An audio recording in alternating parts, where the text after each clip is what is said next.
Yoweri Kaguta Museveni appointing authority will prevail over the vetting committee, not to influence them, to show them, and in accordance with the available information now that has come to us, that actually Dr. Lawrence Muganga, away even from the Pan-African broader spectrum, that look, the bigger picture is that Dr. Lawrence Muganga is one man that we should have in our cabinet, because he has shown that there is something he can contribute to society, and when you bring him into here, he's such a heavy human resource that we need.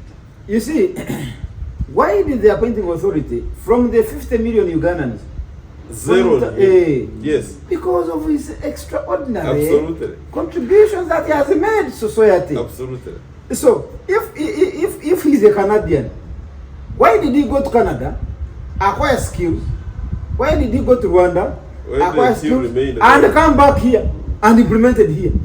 These are some of the... Where is his spirit? Because, comrade, I have traveled around the world. Everywhere I go, I was in Burkina Faso, I was in Ghana. Everywhere I go, Kenya, where? Rwanda. I pick out. Okay, every society has their own weaknesses. But for me, when I go, I pick the positives. Yes. When I pick the positives, I bring them here. That's the most I start practicing them here. If Muganga does not have the Ugandan spirit, the man has traveled all those countries. Not just Canada and Rwanda alone. No, the man has been to about 56 countries of the world. Everywhere he has gone, he has picked knowledge and skill. And finally he came and settled in his motherland. Now, when he started, by the way, when he was away, what were we doing with the rest of the genuine Ugandans, the 100%? What were you doing? How come he came and found a window, a weakness, where he could now add his contribution? How come? Free your mind now. Be part of the People's Pan-African Parliament. The Pan-African Pyramid Debate with your speaker, Andrew Irumba Katusabe. And I want you to discuss this in a Pan-African context. Not these arguments you have seen on socials. The cabinet lineup and the cabinet vetting of Uganda. One outstanding issue is about Dr. Lawrence Muganga. They are saying Dr. Lawrence Muganga is not Ugandan. Yes, he is either Rwandese or Canadian. However, Dr. Muganga was born in Uganda, fed in Uganda, educated in Uganda, only exited the country for further studies and further youthful job employment opportunities. Even his parents are buried. They are buried here. I can tell you that when you're a youth, you're a young man, you have a lot of aspirations, you have a lot of hopes, you have a lot of things you're looking at, you have dreams. And any pathway that can lead you to achieving those dreams, for as long as it is not criminal, one will take them, including you and me. The primary issue here would be, does Muganga have really roots in Uganda? For instance, the first thing we look at is, where are your parents? That they were living here and they died here. Where were you born? I was born here. Where are you going to be buried? I'm going to be buried here. We, as Africa, or as Pan-Africans, especially under the Pan-African pyramid, we are championing a vision whereby, Comrade Rugarama, when we are here, Rugarama, I don't want to know your geographical boundaries. I don't want to know that you came from Rwanda. I don't want to know that you are a South African. I don't want to know that you are Burkinabe. That doesn't matter. In the Africa that we envisage, what matters is the blood that joins us. Because there are brothers who live in diaspora. Some of them even have never stepped in Africa, but we take them as our brothers. Especially those whose parents were actually forced into slavery and they were born there. Martin Luther King Jr.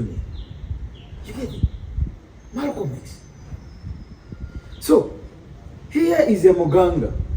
All along has been doing his job well until the head of state says, you have been doing extraordinary things in Uganda. I give you this responsibility. Then hell breaks out. You are not Ugandan. Can you convince me that this spirit of the East African community, ESC, that spirit, can you convince me that we actually know what it means if we are still engaged in cocooning people in Uganda, Rwanda, Kenya, Tanzania, yet we are saying East African community? But also beyond East African community, these regional blocks, ECOWAS and so on. Because when you go to West Africa, to the Sahel region, they are working in those regional blocks. Now, East Africa also has its regional block. But beyond all that, there is the Africa that we want. The United States of Africa, one country. When you see these happenings in Uganda, does it give you a hope that we are actually almost reaching there in terms of uniting Africa?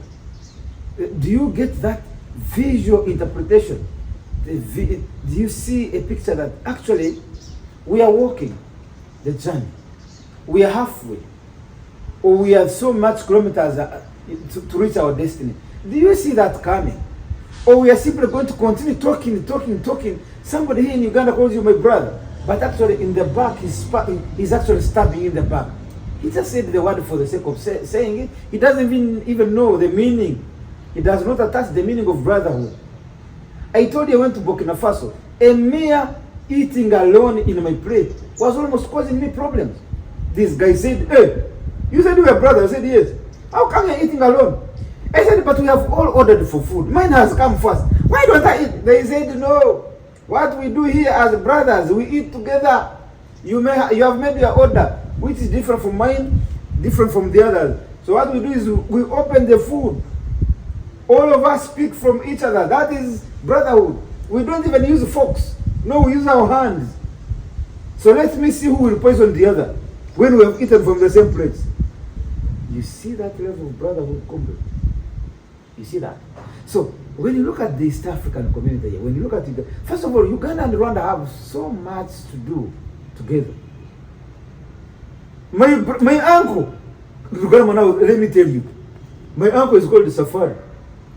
When after the war, winning the battle here, my own uncle, after winning the battle here in Uganda in '86, he's among the guys who crossed to Rwanda with Kagame, Rwigema, and now Mezokwira and so on. They went and they fought for Rwanda's independence. Up to now he's there. Up to now he's Rwandese. He fought for Rwanda, he fought for Uganda.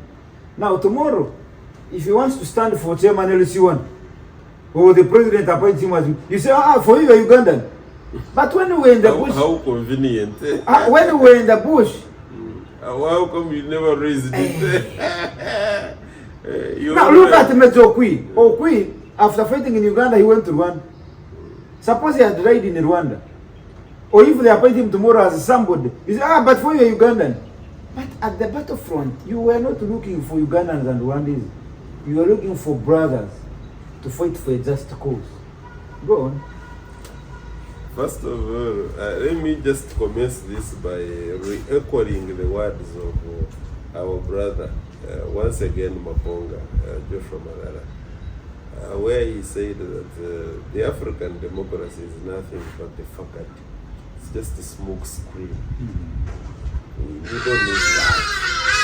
He says actually we need political dictatorship, that military dictatorship, to fix things, where things are going through bureaucracy, red tape, we need to fix them militarily. Give the Wananchi a decent living. And what we see playing out in Parliament, vetting, first of all, the members that vet others, a good number of them, I know there are some who are very good, and the time they are allowed to vet itself is extremely limited. The people who are vetting, some of them are actually candidates to be vetted, and some don't even qualify to be vetted anyway. We know how they got there, a good number of them. Although some, it is recorded that they generally are in that house. On average, I think each person they were vetting was having 3 to 5 minutes. You vet somebody on the strength of a CV. You have not even called, if I have written that I used it to be a catechist. You have not even vetted me from my church, whether truly I was a catechist. If I have presented on my CV that I possess a master's degree, you have not cross-checked with my university to see actually why did I get it. Well, I'm just reflecting it on the CV, and that's it. So the 3-5 minutes shows you that the vetting itself is problematic. Now, because Parliament has continuously gotten bashings, yes, I agree that Dr. Lawrence Muganga is not the very first one. There have been a number of ministers in the past that had issues in one way or another. But at the end of the day, we want to look at this question of our brother Dr. He's our friend, first of all. He's in the Pan-African ranks. He has been doing Pan-African jobs through the education sector. He's actually a recipient of the Pan-African Award. I was there. Under the education, yes. Yes, you were there. I witnessed. Yes. So he revolutionized education. There is no way. For the African side. Yes. But we are already dealing with a problematic thing. What is this problematic thing? That we have got laws which are colonial. We have got geographical boundaries which are colonial. We judge each other from the colonial lenses. I'm even not surprised that when you strictly look at what we call our law, when you strictly look at our law, it says that certain gazetted offices, including the one which Muganga was going to occupy, or better still, is going to occupy, because he has not been, the appointing authority has not made his reply, you see. And when you look at what they did, because I've seen KTA advocates, they have complied, he's used them, they have made sure that he complies with renunciation. But the broader picture should be, really, when you look at the circumstances of Muganga, a man that was born here, a man that studied here, all the parents are here. Forget about these little things of ours here. You see, when you talk, you say, now look, a whole lawyer is the one talking like that. But no, I don't want anybody to box me in that corner. No, at the end of the day, my field is Pan-Africanism. Law is just a small thing. Yes, I know what the law provides. And even when you look at the law, by the way, even if they say that you must not hold certain offices, including the office that Muganga, Dr. Lawrence Muganga, was going to occupy, when you are not a Ugandan, as per the laws of Uganda, there is a window. A window is, unless you renounce, and we know how Muganga, at least we have been explained to, got these other nationalities or citizenship. But the window, and according to our law, is that you renounce. And he has indeed renounced. Question is, did he renounce badly? Did he renounce and the committee didn't take him seriously? We leave all that to the appointing authority. For me, I want to conclude this by saying that the bigger picture here is that if we were really wearing our Pan-African lenses and mind, we would have looked at Dr. Lawrence Muganga. And I believe the magnanimous Yoweri Kaguta Museveni appointing authority will prevail over the vetting committee, not to influence them, to show them, and in accordance with their very information now that has come to us, that actually Dr. Lawrence Muganga, away even from the Pan-African broader spectrum, that look, the bigger picture is that Dr. Lawrence Muganga is one man that we should have in our cabinet, because he has showed that there is something he can contribute to SETE, and when you bring him into here, he's such a heavy human resource that we need. You see, why did the appointing authority, from the 50 million Ugandans, Zero. Yes. Because of his extraordinary Absolutely. contributions that he has made to society. Absolutely. So, if he's a Canadian, why did he go to Canada, acquire skills? Why did he go to Rwanda, acquire skills, and come back here and implement it here? These are some of the... Where is his spirit? Because, comrade, I have traveled around the world. Everywhere I go, I was in Burkina Faso, I was in Ghana. Everywhere I go, Kenya, where? Rwanda. I pick out. Okay, every society has their own weaknesses. But for me, when I go, I pick the positives. Yes. When I pick the positives, I bring them here. That's the most I start practicing them here. If Muganga does not have the Ugandan spirit, the man has traveled all those countries, not just Canada and Rwanda alone. No, the man has been to about 56 countries of the world. Everywhere he has gone, he has picked knowledge and skill.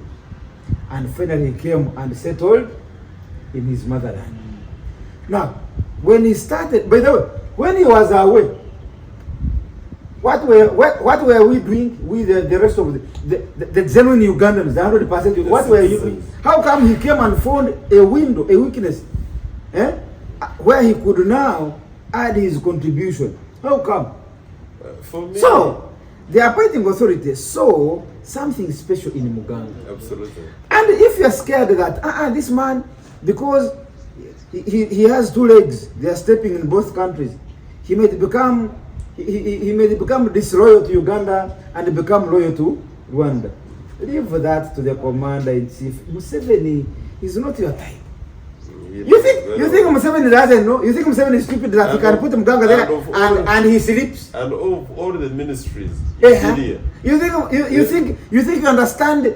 You understand security and spy than Museveni?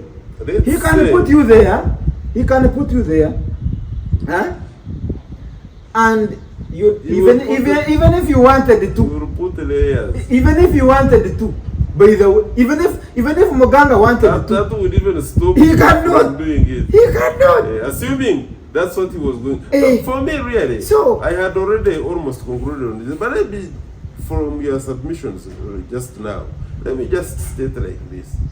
Yes, we can, because I read Honorable Winnie Byanyima basic tweet. Yes, I also read it.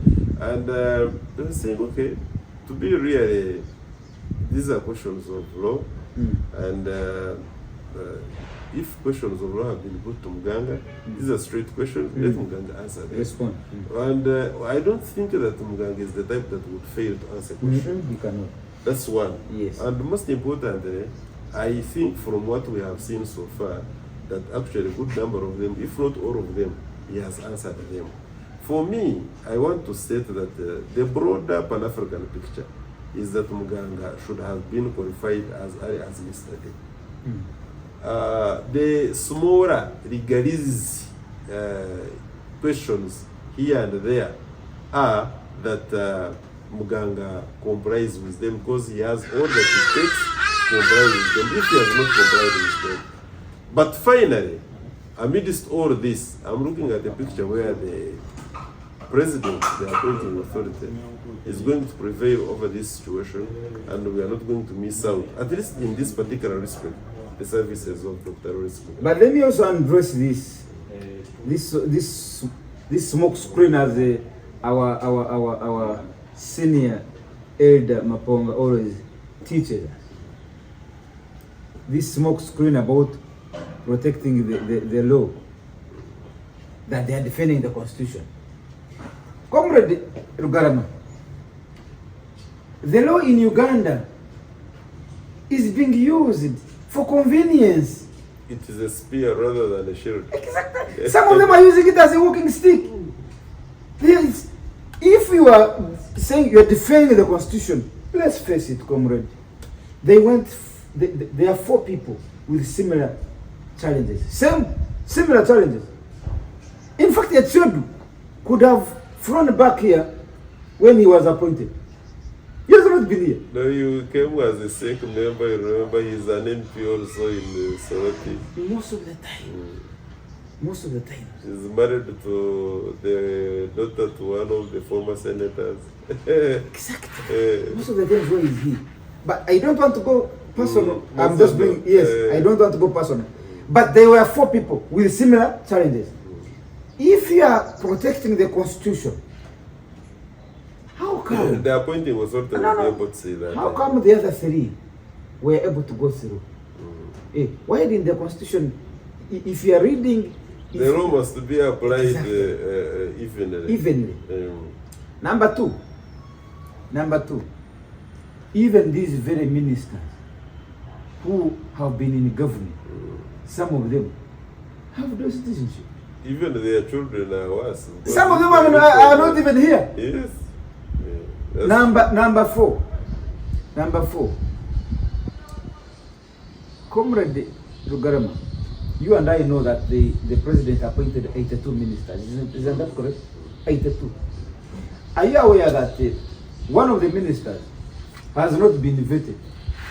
And in the last term, this minister was vetted via Zoom. Is it provided under their own rules of engagement Apparently, I'm told that that is also provided for in their rules of procedure. But I haven't addressed my mind directly to that. Do you know what Parliament does? Parliament is the only institution in Uganda that makes laws, but also puts a window for themselves to break the law. Have you watched Parliament at certain point going to commit an illegality, but then one of the members stands and asks that the what do they call it? That they first set aside the rule.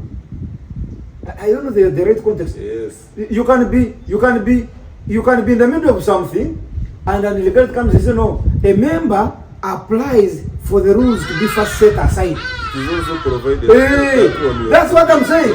That's what it is, the only institution in Uganda that makes laws, but also puts a window for itself to break the same. That you can be discussing an illegality, you commit an illegality, but in order to safeguard yourselves from accountability, a member raises up and says, let us first set aside this law. We first commit our illegality, then we bring it back. Not even the president has that power. No one in the country. That is no one. That is Parliament for you. Yes, Parliament is the only institution in Uganda that has the power to choose how much money they would like to pay themselves at any time. They set their salaries. They set their own salaries. No, even the president doesn't have. So there is no provision for Zoom, but they went and set it aside and created it. But also, more interesting is this one. The person you appointed via Zoom has never appeared before you physically for the entire term. Rugarama, you cannot tell me I have appointed Rugarama via Zoom. He has not been able to see me, but he has served the entire 5-year term without meeting me as a committee, and it is okay. And they have brought back that person for reappointment, and this person has not come again, and you are going to vet him or her again via Zoom, and the person will continue serving. There are issues to do with this person's ministry, very, very strong issues that needed response at least. And then you do best from those responses to see whether this person qualifies to be reappointed again in the same ministry. Because there are so many challenges in this person's ministry. For you to vet him or her, it would be based on whether his or her last term was done properly. Then you basically say, yes, he has done a good job. I think it is okay. No. This parliament is not addressing itself to that. No, it is Muganga. If you're saying you are protecting the rule of law, you also look there. Look there. You say, last time we appointed you via Zoom, we have spent 5 years, we've never seen you. We cannot appoint you again via Zoom. We have issues. We even want to see whether what we appointed was is still living. Did we vet? Have you seen on computer? Have you seen on computer? Wait. Have you seen on computer when you're applying, when you're entering certain application, they tell you to confirm whether you're not a robot, whether you're human. They send you certain figures to feed them in, to confirm that I am dealing with a human. How sure is the parliament that they are dealing with the human? So that would be the first contention. By the way, 5 years ago we appointed somebody via Zoom. We've never seen this person. This person has again reappeared. We want to see this person. No, they are not going. We are guarding the rule of law. On Muganga only. So you cannot take Muganga, Comrade Rugarama. I'm a student of law. I know how law in Uganda is being used as a walking stick. I know. I know what the law provides, and I know what practically is being done in Uganda. So, on the question of Muganga, it is only sectarianism and tribalism at play. Nothing else. This is what I'm saying. I am talking from a Pan-African perspective. I'm talking from a legal point of view. That if it's a legal aspect, then it should not kill an eye on any person. No. For as long as you fall short of these provisions, all of you should what? Should go. But you cannot say, no, it is a practice. Every 5 years we drop one, and now it is you. No. I think that was just a statement made in passing. However, there are what we call institutional culture. Sometimes, like I said, Parliament, be it the 8th, 6th, 7th, up to the 11th Parliament, have always blocked people. And they may think that by not having at least one culprit, we are also going to be painted in bad. That for us we pass everybody. Now they want to behave like RODC. RODC so you are pleasing your name on Muganga. They made it a habit that the higher the rate of failure, the more serious they will be taken as people, as an institution, which is, whereas when you go to progressive, more advanced, serious institutions, it is the pass rate. They will say, actually, if you fail students, if you fail a good number of students, or even one, they will ask you to appear before a board to explain. Were you not teaching? What happened? In fact, it would be better for us from vetting committee to get a report showing us how they have vetted and they passed everybody. It would also be a plus on the appointing authority that he did a very good. We have no problem with the people going through. You are visionary. But what is the problem also? If the last time you failed one, what's the problem this time not failing any? If you have been failing one, or even eight, don't qualify. Why must it be one? So now for LDC, how can I study for 4 years? Low. 4 years. Yes. Then I failed for 9 months. Not only just one. If it was one, that's possible. If it was out of, say, for instance, 600, 600 or what? If maybe 50 were having issues. But here is a case where 170 are the ones who are going to be okay. Then 400 something are going to fail, and then an institution is not. that should be, the entire team should be called to explain, Yes, and they yes. should suspend them. Yes, but the argument I want to leave with you watching us is, I cannot spend 4 years studying something. Then you come and interrogate me for 9 months, and you get, this is a degree. You have given me a degree. Then for you, I failed your certificate. And you say, because you have failed the certificate, therefore your degree is useless. You cannot continue. A certificate over a degree. You call it postgraduate diploma. Those are some of the challenges. But like I said, for me, really, let me finally say this, that these debates, when you invite us here, and we debate for purposes of improving ourselves and improving the society. Yes. But it would not stop me from emphasizing the fact that the most important thing as far as the debate is concerned is that we share ideas to improve ourselves and improve people outside there. Because nobody claims absolute custodianship of knowledge. And that's not Comrade Daniel Garama Karukiko.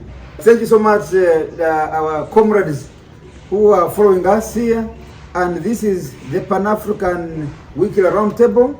Our partner sponsors, NBS Television, who runs this show every Saturday from 4 to 5 p.m. We thank you so much for supporting Pan-Africanism. Dr. Kim Karisa, I salute you, sir. Free your mind now. Be part of the People's Pan-African Parliament. The Pan-African Pyramid Debate with your speaker, Andrew Irumba Katusabe.